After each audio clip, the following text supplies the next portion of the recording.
guys, welcome back to my channel. Video பார்க்குற எல்லாரும் ஹெல்த்தியாக ஹாப்பியாக இருக்கீங்கன்னு நினைக்கிறேன். ஸோ இன்றைக்கி நம்ம இந்த வீடியோவில் என்ன பார்க்க போகிறோன்னா ஈஸ்டர் நைட் எங்களுக்கு எப்படி போணுச்சுன்னு தான் பார்க்குறோம். ஆக்சுவலாக இன்றைக்கி தான் ஈஸ்டர். ஸோ நேற்று நைட் நாங்கள் ஈஸ்டர் மாஸ்க்கு எப்படிலாம் கிளம்பி போனோம், மாஸ் எப்படிலாம் நடந்துருச்சு அப்படிங்கிறத ஒரு vlog-ஆ ஷேர் பண்ணியிருக்கேன். எங்கள் சர்ச்சில் 11:30க்கு மாஸ்ன்னு சொல்லியிருந்தாங்க. ஸோ நாங்கள் 10:30லேருந்து கிளம்ப ஸ்டார்ட் பண்ணிட்டோம். மேக்கப்புக்கு வந்துட்டு பெருசாலாம் ஒன்றும் கிடையாது. ஃபவுண்டேஷனுக்கு பதிலாக பிபி க்ரீம் போட்டு அதுக்கப்புறம் பவுட்ரு போட்டு லைட்டாக மினிமல் மேக்கப் தான் பண்ணியிருந்தேன். ஹெவி மேக்கப்லாம் நைட்டில் பண்ணிட்டு போனோன்னா நைட்டுக்கு நல்லாவும் இருக்காது பார்க்குறதுக்கு. ஸோ அதனால் லைட்டாக பிபி க்ரீம் போட்டு அதை லைட்டாக பிளெண்ட் பண்ணிவிட்டு அப்புறம் அதுக்கு மேலே பான்ஸ் பவுட்ரு கொஞ்சம் போட்டு க்ரீமை நல்லா ஃபிக்ஸ் பண்ணியாச்சு. நெக்ஸ்ட்டு வந்து ஐலைனர் தான். ஐலைனுக்கு வந்து உட்காந்து போடுறதுக்கு அந்தளவுக்கு சரிப்பட்டு வரல. ஏன்னா நானே ஒரு சோடா புட்டி, அதனால் அது கொஞ்சம் கஷ்டங்கிறனால கண்ணாடி பக்கத்தில் போய் போட்டுட்டு வந்துட்டு லைட்டாக பிந்தி மட்டும் வச்சாச்சு. அப்புறம் லாஸ்ட்டாக கொஞ்சமாக லிப் பாம் போட்டுட்டு லிப்ஸ்டிக் போட்டு லுக்கை கம்ப்ளீட் பண்ணியாச்சு. எனக்கு இந்த லிப் பாம் போடாமல் லிப்ஸ்டிக் போட்டால் லிப்ஸ்டிக் வந்து உடனே அழியிற மாதிரி இருக்குது. ஆனால் இப்படி போட்டால் திருப்பி வர வரையும் அது அழியாமல் அப்படியே லிப்ஸ்லேயே இருக்கிற மாதிரி இருக்குது. ஸோ இந்த மாதிரி யாரெல்லாம் ட்ரை பண்ணியிருக்கீங்கன்னு மறக்காமல் சொல்லுங்கள். நெக்ஸ்ட்டு லிப்ஸ்டிக்லாம் போட்டு முடிச்சுட்டு சும்மானு உட்காந்துருக்கணும். ப்ளஷ்ஷு போடுறேன்ட்டு என் கன்னத்தை நல்லா சுட்கி மாதிரி ஆக்கி வச்சுட்டேன் ப்ளஷ்ஷு போடுறேன்னு. பட் ஆனால் அது லைட்டாக பிளெண்ட் பண்ணதுக்கப்புறம் பார்க்க நேச்சுரலாக நல்லா இருந்துச்சு. நான் இப்போ தான் ப்ளஷ்ஷு வந்துட்டு செல்ஃபாக நானாக போட்டு பார்த்தேன். ஸ்டார்டிங்கில் போட்டதுமே எனக்கு ஏதோ நான் நிஜம்லே பார்த்ததுமே நம்ம என்ன சுட்கி மாதிரி இருக்கும்னு தான் தோணுச்சு அந்த ப்ளஷ்ஷு பார்க்குறதுக்கப்புறம். நெக்ஸ்ட்டு வந்து ஆக்சசரிஸ்க்கு வந்து ஒரு சின்ன நார்மல் கோல்டன் கலர் ப்ரைஸ்லெட்டும் இயரிங்ஸ் வந்து லாங் இயரிங்ஸ் போட்டுக்கலாம் அப்படின்னு லாங் இயரிங்ஸ் போட்டுக்கிட்டேன். நெக்ஸ்ட் அப்புறம் மினிமலாக ஒரு வாட்ச் வந்து போட்டுக்கிட்டோம். பக்கத்துலேயே என் தங்கச்சி ரெடி ஆகிட்டு இருக்கா, அதனால தான் இப்படி இன்ட்ரப்ட் பண்ணிக்கிட்டே இருக்கா இடையில வந்துட்டு. அதுக்கப்புறம் அவ்வளோதான், இவ்வளோ தான் ஃபைனல் லுக்கு. முடிச்சுட்டு நானே என் தங்கச்சியை கிளம்பிட்டோம். எங்கள் அம்மாவும் கிளம்பிட்டு இருந்தாங்க. நாங்கள் 3 பேர் தான் வந்துட்டு நைட் மாஸ் அட்டன் பண்ணுறதுக்காக ஆளுக்கு ஒரு சைடாக கிளம்பிகிட்டு இருந்தோம். நான் தான் ஃபஸ்ட்டு கிளம்பி முடிச்சிட்டேன். இவங்க 2 பேரும் மெதுவாக கிளம்பி வந்துட்டு இருந்தாங்க. அதுக்கப்புறமா இன்றைக்கி 2 வீலரில் தான் போனோம். ஸோ அதனால் நாங்கள் 3 பேருமே என் ஸ்கூட்டியில் வந்துட்டு கிளம்பி போயிட்டோம். மிட் நைட்டுங்கிறனால யாருமே இல்லை, ரோடு ஃப்ரீயாக இருக்கும். அதே நேரத்தில் சர்ச் கிட்டலாம் போனோன்னா கொஞ்சம் கூட்டமாக இருக்கும். அந்த இடத்துலலாம் பார்த்து போனால் தான் உண்டு. அம்மா எடுத்துகிட்டு இருந்தோம் நம்ம அங்கிட்ட.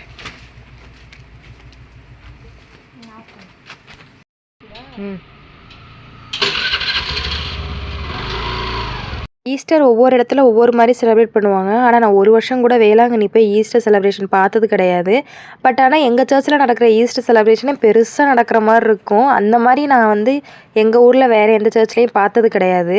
அப்புறம் முன்னாடிலாம் அந்த கோயில் ஃபங்க்ஷன்னா கோயில் ஃபுல்லாக பாதி தூரத்துலேருந்து நிறைய கடையெல்லாம் இருக்கும். ஆனால் ஆஃப்டர் லாக்டவுனுக்கு அப்புறமா அந்த லாக்டவுன் டைமில் இல்லாமல் இருந்தது. அதுக்கப்புறமா அப்படி இல்லவே இல்லை. ஒரு 2 கடை 3 கடை அப்படி தான் இருக்குது. இல்லைன்னா பாதி தூரத்துலேருந்தே இருக்கும். அப்புறம் நாங்கள் சர்ச் வந்து சேர்ந்துட்டோம். சர்ச்சில் வந்து மாஸ்க்கு கரெக்டாக வந்திருந்தோம். இன்னைக்கு கொஞ்சம் பெரிய மாஸுங்கிறனால மாஸ் மட்டுமே ஒரு 11:30லேருந்து ஒரு 12:45 வரையுமே வந்துச்சு. 1.25 மணி நேரத்துக்கிட்ட வந்துச்சு.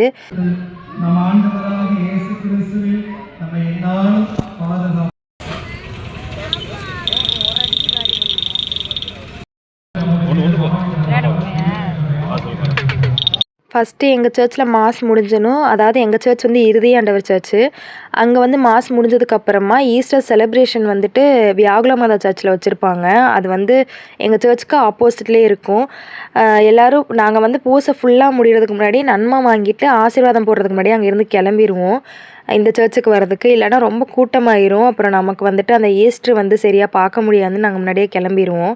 வர வழியில் அங்கே வந்துட்டு ஒரு 1/2 அன் ஹவருக்கு மேலே தான் ஃபாதர்லாம் வருவாங்க. அவங்க வந்து ஒரு 1/4 மணி நேரம் கழித்து தான் அந்த ஈஸ்டர் அந்த உயிருக்கிற காட்சியே காட்டுவாங்க. அது வரையும் நம்ம சும்மானே உட்காந்துருக்கணும் இங்கே கிரவுண்டில். இங்கே ஒரு பெரிய கிரவுண்ட் இருக்கும். அங்கே வந்து இந்த மாதிரி பெட்ஷீட் விரித்து எல்லோரும் உட்காந்துருப்பாங்க. நாங்களும் கிட்டத்தட்ட ஒரு 30லேருந்து ஒரு 45 மினிட்ஸ் வரையும் சும்மாவே தான் உட்காந்துருந்தோம். ஃபாதரே அதுக்கப்புறம் தான் வந்தாங்க. ஃபாதரில் வந்துட்டு மாஸ்லாம் முடிச்சதுக்கப்புறமா அவங்க கொஞ்சம் நேரம் கேபின் போயிட்டு அப்புறமா தான் வருவாங்க. ஸோ அதனால் நமக்கு கொஞ்சம் லேட்டாகும்.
இந்த மாதிரி தான் உயிர்ப்பு காட்சியை வந்து வருஷம் வருஷம் சர்ச்சில் பண்ணுவாங்க. இது பார்க்குறதுக்கு நல்லா பெருசாக நல்லா இருக்கிற மாதிரி இருக்கும்.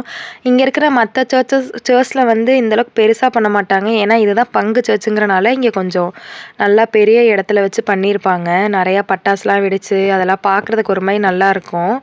ஸோ அந்த மாதிரி பண்ணதுக்கப்புறமா க்ளோஸ்அப்பில் போயிட்டு சாமியையும் போய் நல்லா தொட்டெல்லாம் கும்பிட்டுட்டு டேரெக்டாக நெக்ஸ்ட்டு வீட்டுக்கு தான் வந்துட்டோம்.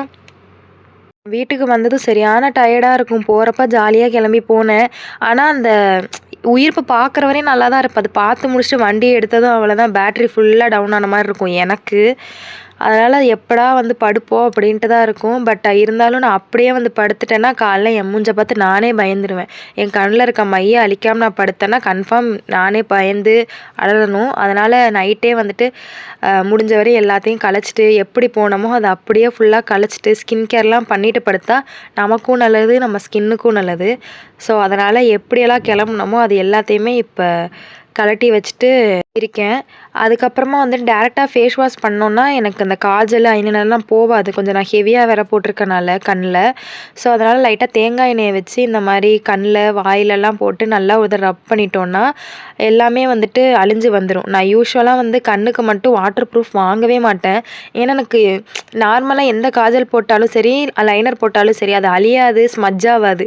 அதனால் வாட்டர் ப்ரூஃப் ஒரே ஒரு தடவை வாங்கி சுத்தமாக அது அழியாமலே போயிடுச்சு. நான் தண்ணி போட்டு அழிக்க அதனால் நான் வாட்டர் ப்ரூஃப்லாம் பெருசாக வாங்காமல் ஈஸியாக அழிச்சதும் போகிற மாதிரி இருக்கிறது தான் வாங்கிப்பேன்.